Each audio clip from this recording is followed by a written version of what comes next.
ವೀಕ್ಷಕರೇ ನಮಸ್ಕಾರ. ನಮ್ಮ ಹಳ್ಳಿ ಸುದ್ದಿ ಯೂಟ್ಯೂಬ್ ಚಾನಲ್ಗೆ ಆತ್ಮೀಯವಾದ ಸ್ವಾಗತ. ಪಿಂಚಣಿದಾರರಿಗೆ ಮತ್ತೊಂದು ಭರ್ಜರಿ ಗುಡ್ ನ್ಯೂಸ್ ಬಂದಿದೆ. ಹೌದು, ಮಾರ್ಚ್ ಹಾಗೂ ಫೆಬ್ರವರಿ ತಿಂಗಳ ಪಿಂಚಣಿನ ಒಟ್ಟಿಗೆ ಜಮಾ ಆಗಲಿದೆ. ಮೊದಲು ಈ 10 ಜಿಲ್ಲೆಗೆ ಜಮಾ ಆಗಲಿದೆ. ಹೌದು, ಯಾವೆಲ್ಲ ಜಿಲ್ಲೆಗೆ ಜಮಾ ಆಗಲಿದೆ ಎಂಬುದನ್ನ ನಾನು ವಿಡಿಯೋದ ಕೊನೆಯಲ್ಲಿ ತಿಳಿಸ್ಕೊಡ್ತಾ ಹೋಗ್ತೀನಿ. ದಯವಿಟ್ಟು ವಿಡಿಯೋನ ಮಧ್ಯದಲ್ಲಿ ಸ್ಕಿಪ್ ಮಾಡದೆ ಸಂಪೂರ್ಣವಾಗಿ ನೋಡಿ. ಹಾಗೆ ನಿಮ್ಮನ್ನ ನಮ್ಮ ಚಾನಲ್ ಅನ್ನ ಸಬ್ಸ್ಕ್ರೈಬ್ ಆಗಿಲ್ಲ ಅಂತಂದ್ರೆ ಈ ಕೂಡಲೇ ಸಬ್ಸ್ಕ್ರೈಬ್ ಆಗಿ ಹಾಗೆ ಬೆಲ್ ಐಕನ್ ಕ್ಲಿಕ್ ಮಾಡಿ ಆಲ್ ಅಂತ ಸೆಲೆಕ್ಟ್ ಮಾಡಿ.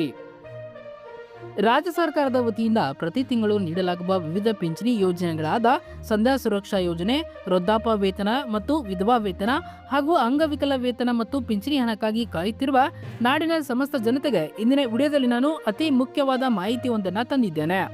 ಬಹಳಷ್ಟು ಜನ ಪಿಂಚಣಿದಾರರು ನಮಗೆ ನಿರಂತರವಾಗಿ ಕಮೆಂಟ್ ಮಾಡುತ್ತಿದ್ದಾರೆ, ಸರ್ ನಮಗೆ ಮಾರ್ಚ್ ತಿಂಗಳ ಪಿಂಚಣಿ ಹಣ ಇನ್ನೂ ಕೂಡ ಬಂದಿಲ್ಲ, ನಮ್ಮ ಅಜ್ಜ ಅಜ್ಜಿಯ ಖಾತೆಗೆ ಫೆಬ್ರವರಿ ತಿಂಗಳ ಪಿಂಚಣಿ ಹಣ ಕೂಡ ಜಮಾ ಆಗಿಲ್ಲ, ಏನ್ ಮಾಡಬೇಕು ಎಂಬ ಪ್ರಶ್ನೆಗಳು ಸತತವಾಗಿ ಕೇಳಿಬರುತ್ತವೆ.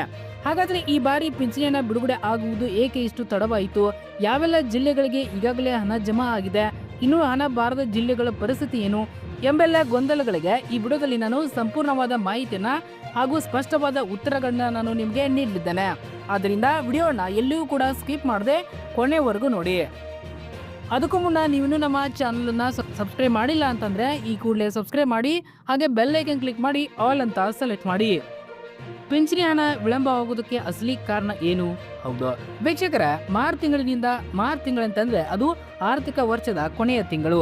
ಸರ್ಕಾರದ ಯಾವುದೇ ಇಲಾಖೆ ಆಗಿದ್ರೂ ಕೂಡ ಈ ತಿಂಗಳಿನಲ್ಲಿ ಹಿಂದಿನ ಎಲ್ಲಾ ಬಾಕಿ ಬಿಲ್ಗಳನ್ನ ಚುಕ್ತಾ ಮಾಡುವ ದೊಡ್ಡ ಜವಾಬ್ದಾರಿ ಇರುತ್ತೆ. ಹಾಗಾಗಿ ಖಜಾನೆ ಇಲಾಖೆಯ ಮೇಲೆ ಕೆಲಸದ ಒತ್ತಡ ಹೆಚ್ಚಿರುವುದರಿಂದ ಸಹಜವಾಗಿ ಅನುದಾನ ಬಿಡುಗಡೆ ಪ್ರಕ್ರಿಯೆ ಕೊಂಚ ನಿಧಾನಗತಿಯಲ್ಲಿ ಸಾಗುತ್ತಿದೆ. ಇದರ ಜೊತೆಗೆ ಇನ್ನೊಂದು ಪ್ರಮುಖವಾದ ಕಾರಣವೇನಪ್ಪಾ ಅಂತಂದ್ರೆ ಪಿಂಚಣಿ ಖಾತೆಗಳ ಪರಿಷ್ಕರಣೆ. ಹೌದು, ಕಳೆದ 3-4 ತಿಂಗಳುಗಳಿಂದ ರಾಜ್ಯಾದ್ಯಂತ ಕಂದಾಯ ಇಲಾಖೆಯು ಪಿಂಚಣಿದಾರರ ದಾಖಲಾತಿಗಳನ್ನ ಕೂಲಂಕುಷವಾಗಿ ಪರಿಶೀಲನೆ ಮಾಡುತ್ತಿತ್ತು. ವಿಶೇಷವಾಗಿ ಸಂಧ್ಯಾ ಸುರಕ್ಷಾ ಯೋಜನೆಯಲ್ಲಿ ಫಲಾನುಭವಿ ಮತ್ತು ಆಧಾರ್ ಕಾರ್ಡ್ನಲ್ಲಿರುವ ವಯಸ್ಸು ಹಾಗೂ ಕುಟುಂಬ ತಂತ್ರಾಂಶದಲ್ಲಿರುವ ವಯಸ್ಸಿಗೆ ತಾಳೆ ಆಗುತ್ತಿರಲಿಲ್ಲ. ನಿಯಮದ ಪ್ರಕಾರ 60 ವರ್ಷ ಮೇಲ್ಪಟ್ಟವರಿಗೆ ಮಾತ್ರ ಈ ಯೋಜನೆ ಅನ್ವಯವಾಗುತ್ತದೆ. ಆದರೆ ರಾಜ್ಯದಲ್ಲಿ ಸುಮಾರು 7 ಲಕ್ಷಕ್ಕೂ ಅಧಿಕ ಪ್ರಕರಣಗಳಲ್ಲಿ ದಾಖಲೆಗಳ ದೋಷಗಳಿದ್ದವು. ಕೆಲವರು ಅರ್ಹತೆ ಇಲ್ಲದಿದ್ದರೂ ಕೂಡ ಪಿಂಚಣಿ ಪಡೆಯುತ್ತಿದ್ದರು ಎಂಬ ಅಂಶ ಸರ್ಕಾರದ ಗಮನಕ್ಕೆ ಬಂದಿತು. ಈ ಕಾರಣಕ್ಕಾಗಿ ಗ್ರಾಮ ಪಂಚಾಯಿತಿ ಮಟ್ಟದಲ್ಲಿ ಅಂಗನವಾಡಿ ಕಾರ್ಯಕರ್ತೆಯರ ಹಾಗೂ ವಿಲೇಜ್ ಅಕೌಂಟೆಂಟ್ ಅವರ ಸಹಾಯದಿಂದ ಮನೆ ಮನೆಗೆ ತೆರಳಿ ದಾಖಲಾತಿಗಳ ಸೃಜನಶೀಲತೆಯನ್ನು ಪರಿಶೀಲಿಸುವ ದೊಡ್ಡ ಕಾರ್ಯ ನಡೆಯಿತು. ಈ ಒಂದು ಪ್ರಕ್ರಿಯೆ ನಡೆಯುತ್ತಿದ್ದ ಕಾರಣದಿಂದಾಗಿಯೇ ಕಳೆದ 2 ತಿಂಗಳಿನಿಂದ ಪಿಂಚಣಿ ಹಣ ನಿಮ್ಮ ಖಾತೆಗೆ ಬರುವುದು ವಿಳಂಬವಾಗುತ್ತಿತ್ತು. ಯಾವೆಲ್ಲ ಜಿಲ್ಲೆಗಳಿಗೆ ಹಣ ಜಮಾ ಆಗಿದೆ? ಒಳ್ಳೆಯ ಸುದ್ದಿ ಏನಪ್ಪಾ ಅಂತಂದ್ರೆ ಇದೀಗ ಕಂದಾಯ ಇಲಾಖೆ ಪರಿಷ್ಕರಣಾ ಕಾರ್ಯ ಸಂಪೂರ್ಣವಾಗಿ ಮುಕ್ತಾಯಗೊಂಡಿದೆ. ಮಾರ್ಚ್ 7ನೇ ತಾರೀಕಿನಿಂದಲೇ ಪಿಂಚಣಿದಾರರ ಖಾತೆಗಳಿಗೆ ಹಣ ಜಮಾವಣೆ ಆಗುವ ಪ್ರಕ್ರಿಯೆ ಅಧಿಕೃತವಾಗಿ ಶುರುವಾಗಿದೆ. ಆದರೆ ಇದು ಹಂತ ಹಂತವಾಗಿ ನಡೆಯುತ್ತಿರುವುದರಿಂದ ಸದ್ಯದ ಮಾಹಿತಿ ಪ್ರಕಾರ ಕೇವಲ 4-5 ಜಿಲ್ಲೆಗಳ ಫಲಾನುಭವಿಗಳಿಗೆ ಮಾತ್ರ ಹಣ ತಲುಪಿದೆ. ಉಡುಪಿ, ದಕ್ಷಿಣ ಕನ್ನಡ, ಉತ್ತರ ಕನ್ನಡ, ಶಿವಮೊಗ್ಗ, ಕೊಡಗು ಹಾಗೂ ಚಿತ್ರದುರ್ಗ ಜಿಲ್ಲೆಯ ಕೆಲವೊಂದು ತಾಲೂಕುಗಳಲ್ಲಿ ಫಲಾನುಭವಿಗಳಿಗೆ ಬ್ಯಾಂಕ್ನಿಂದ ಮೆಸೇಜ್ ಬರಲು ಶುರುವಾಗಿವೆ. ಹಣ ಬಾರದ ಜಿಲ್ಲೆಗಳು ಕತೆ ಏನು? ಹೌದು, ನೀವು ಬೆಂಗಳೂರು ನಗರ ಹಾಗೂ ಬೆಂಗಳೂರು ಗ್ರಾಮಾಂತರ, ಮೈಸೂರು, ಚಿಕ್ಕಮಗಳೂರು, ಕಲಬುರಗಿ, ಮಂಡ್ಯ, ವಿಜಯಪುರ, ಹಾಸನ, ಧಾರವಾಡ, ಬೀದರ, ಬಾಗಲಕೋಟೆ ಮುಂತಾದ ಜಿಲ್ಲೆಗಳಾಗಿದ್ದು ನಿಮಗಿನ್ನೂ ಹಣ ಬಂದಿಲ್ಲವೆಂತಂದ್ರೆ ದಯವಿಟ್ಟು ಯಾರು ಕೂಡ ಆತಂಕ ಪಡುವ ಅಥವಾ ಗಾಬರಿ ಆಗೋ ಅವಶ್ಯಕತೆ ಇಲ್ಲ. ಸರ್ಕಾರದ ಮೂಲಗಳ ಪ್ರಕಾರ ಆರ್ಥಿಕ ವರ್ಷ ಮುಕ್ತಾಯ ಆಗುವ ಒಳಗೆ ಎಲ್ಲಾ ಪೆಂಡಿಂಗ್ ಬಿಲ್ಗಳನ್ನ ಕ್ಲಿಯರ್ ಮಾಡಬೇಕಾದ ಕಡ್ಡಾಯ ನಿಯಮವಿದೆ.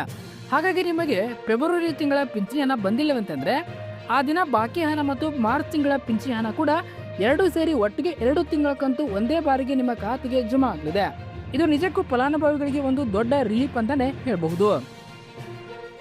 ಇಂದು ಮಾರ್ಚ್ 11 ಅಂದ್ರೆ ವರದಿಗಳ ಪ್ರಕಾರ ಹಾವೇರಿ ಮತ್ತು ಗದಗ್ ಸೇರಿದಂತೆ ಇನ್ನು 3-4 ಜಿಲ್ಲೆಗಳಿಗೆ ಸಂಜೆ ಅಥವಾ ನಾಳೆಯ ಒಳಗೆ ಹಣ ಕ್ರೆಡಿಟ್ ಆಗುವ ಸಾಧ್ಯತೆಗಳಿವೆ.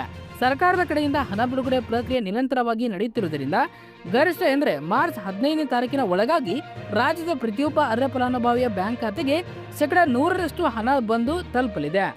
ಹಿಂದಿನ ತಿಂಗಳುಗಳಲ್ಲಿ 6ರಿಂದ 10ನೇ ತಾರೀಕಿನ ಒಳಗೆ ಬರುತ್ತಿದ್ದ ಹಣ ಈ ಬಾರಿ ಸರ್ವರ್ ಸಮಸ್ಯೆ ಹಾಗೂ ಆರ್ಥಿಕ ವರ್ಷದ ಅತ್ಯಂತ ಎಚ್ಚರಿಕೆ ಏನಪ್ಪಾ ಅಂತಂದ್ರೆ 3-4 ತಿಂಗಳಿಂದ ಹಣ ಬಾರದವರು ಏನ್ ಮಾಡಬೇಕು?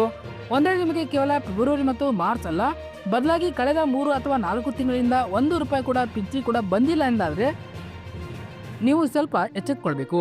ನಾವು ಮೊದಲೇ ಹೇಳಿದಂತೆ ಸರ್ಕಾರವು ದಾಖಲೆಗಳ ಪರಿಶೀಲನೆ ಮಾಡಿದಾಗ ಯಾರು ನಕಲಿ ದಾಖಲೆಗಳನ್ನು ನೀಡಿದ್ದಾರೋ ಅಥವಾ ಯಾರ ಆಧಾರ್ ಕಾರ್ಡ್ ಅಪ್ಡೇಟ್ ಆಗಿಲ್ವೋ ಅಂಥವರ ಪಿಂಚಣಿಯನ್ನು ತಾತ್ಕಾಲಿಕವಾಗಿ ರದ್ದು ಮಾಡುವ ಸಾಧ್ಯತೆ ಇರುತ್ತದೆ. ಇಂಥವರು ಕೂಡಲೇ ತಮ್ಮ ಆಧಾರ್ ಕಾರ್ಡ್, ಬ್ಯಾಂಕ್ ಪಾಸ್ಬುಕ್ ಹಾಗೂ ರೇಷನ್ ಕಾರ್ಡ್ ಜೆರಾಕ್ಸ್ ಪ್ರತಿಗಳನ್ನು ತೆಗೆದುಕೊಂಡು ನಿಮ್ಮ ಹತ್ತಿರದ ನಾಡ ಕಚೇರಿ ಅಥವಾ ತಾಲೂಕು ಕಚೇರಿ ಪಿಂಚಣಿ ಶಾಖೆಗೆ ಭೇಟಿ ನೀಡಿ ಅಲ್ಲಿ ಅಧಿಕಾರಿಗಳನ್ನ ಭೇಟಿಯಾಗಿ ನಿಮ್ಮ ಪಿಂಚಣಿ ಸ್ಟೇಟಸ್ ಅಥವಾ ಇನ್ಆಕ್ಟಿವ್ ಕ್ಯಾನ್ಸಲ್ ಆಗಿದೆಯೋ ಎಂಬುದನ್ನು ಒಮ್ಮೆ ಪರಿಶೀಲಿಸಿಕೊಳ್ಳಿ. ಒಂದು ವೇಳೆ ರದ್ದಾಗಿದ್ದರೆ ಸೂಕ್ತ ದಾಖಲಾತಿಗಳನ್ನು ನೀಡಿ ಮತ್ತೆ ಚಾಲೂ ಮಾಡಿಸಿಕೊಳ್ಳುವುದು ಉತ್ತಮ. ವೀಕ್ಷಕರೇ, ಯಾರಿಗೆಲ್ಲ ಫೆಬ್ರವರಿ ಹಾಗೂ ಮಾರ್ಚ್ ತಿಂಗಳ ಹಣಕ್ಕಾಗಿ ಕಾಯುತ್ತಿದ್ದೀರೋ ಅವರು ಕನಿಷ್ಠ ಇನ್ನೂ 3 ರಿಂದ 4 ದಿನಗಳ ಕಾಲ ನೀವು ಕಾಯಬೇಕಾಗುತ್ತೆ. ನಿಮ್ಮ ಖಾತೆಗೆ ಹಣ ಬಂದ ತಕ್ಷಣ ನೀವು ಯಾವ ಜಿಲ್ಲೆಯವರು ಮತ್ತು ಎಷ್ಟು ತಿಂಗಳ ಹಣ ಒಟ್ಟಿಗೆ ಬಂತು ಎಂಬುದನ್ನು ಈ ವಿಡಿಯೋದ ಕೆಳಗೆ ಕಮೆಂಟ್ ಮಾಡುವ ಮೂಲಕ ನಮಗೆ ತಿಳಿಸಿ. ಇದರಿಂದ ಬೇರೆ ಜಿಲ್ಲೆಯ ಜನರಿಗೂ ಕೂಡ ಮಾಹಿತಿ ಸಿಕ್ಕಂತಾಗುತ್ತದೆ.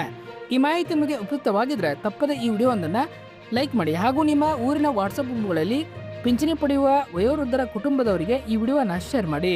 ಮುಂದಿನ ತಾಜಾ ಸುದ್ದಿಗಳೊಂದಿಗೆ ಮತ್ತೆ ಭೇಟಿಯಾಗೋಣ. ಅಲ್ಲಿವರೆಗೂ ನೋಡ್ತಾ ಇರಿ ನಮ್ಮ ಹಳ್ಳಿ ಸುದ್ದಿ ಯೂಟ್ಯೂಬ್ ಚಾನಲ್. ನಮಸ್ಕಾರ.